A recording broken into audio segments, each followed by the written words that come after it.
Congressman, welcome back. Thanks for being with us. Just on the shutdown, is there any end in sight to this? I mean, how does this get resolved, in your opinion?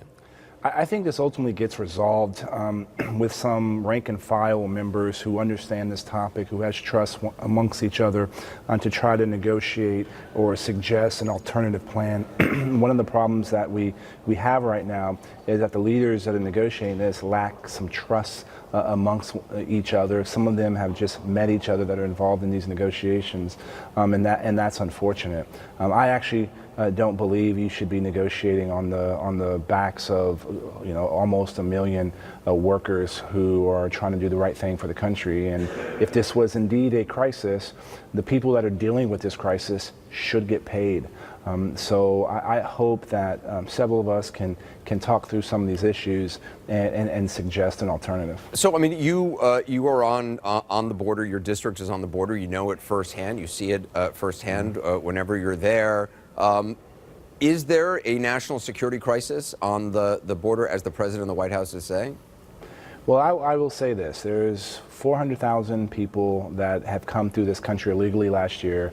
There's about $67 billion of illegal drugs that come through our ports of entry and through our mail, as you alluded to in the opening.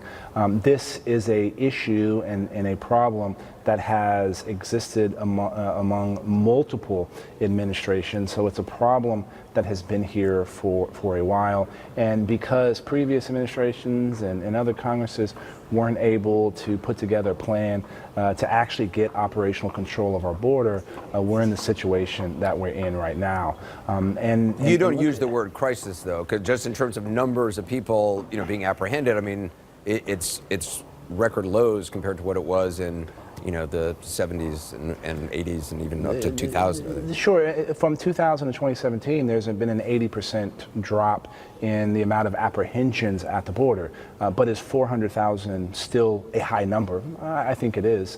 And this is something we should address. We should have operational control of our border, and you have thousands of people that are going on this perilous journey to come to our country, fleeing violence and lack of economic opportunities.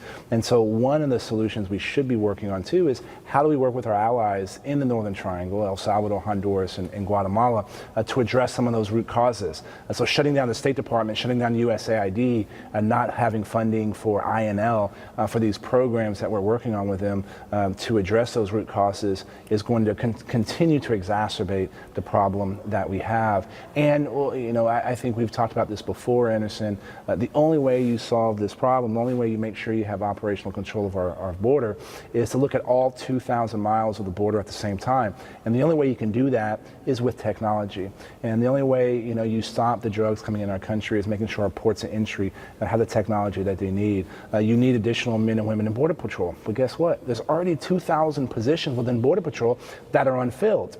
Why are they unfilled? Because there's retention problems within Border Patrol. So these are all the issues that need to be addressed. There's also hiring issues, from what I understand, with Border Patrol. I mean, it's a rigorous standard. You got to find people who are willing to live in some cases in remote areas for not a lot of pay. It is just I can't remember the exact statistic, but the number of people that they actually have to kind of interview and go through the process to actually get one Border Patrol agent is high. It's incredibly high. I think the first half of last year, I think there was only a net increase of about 126.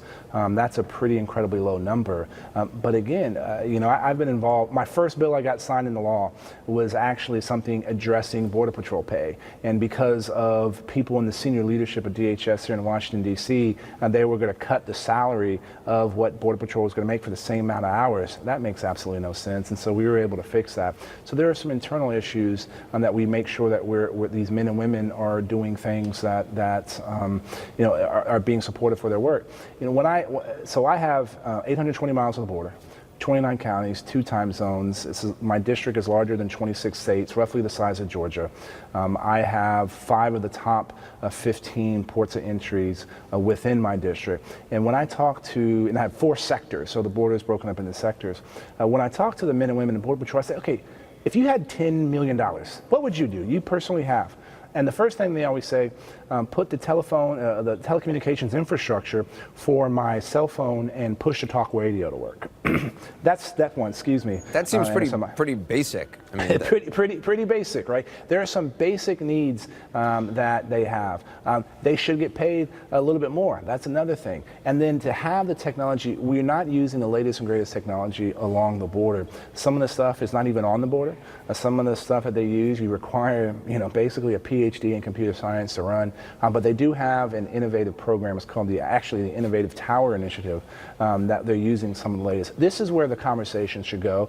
You can do something like complete the Secure Fence Act. We all know, and it's been, Harold did that back in 2006 and 2008. Even, then Senator Barack Obama voted for, Hillary Clinton voted for, the amended version in 2008. All the current leadership in the Democrats had voted for it. So can you complete that? Can you that's not even some of that stuff? Yeah. Yeah, exactly. So that's how you put it. That's how you put a deal together in order to make sure we get the government back open and actually secure our border. Congressman Hurd, I appreciate your expertise on this. Thanks very much.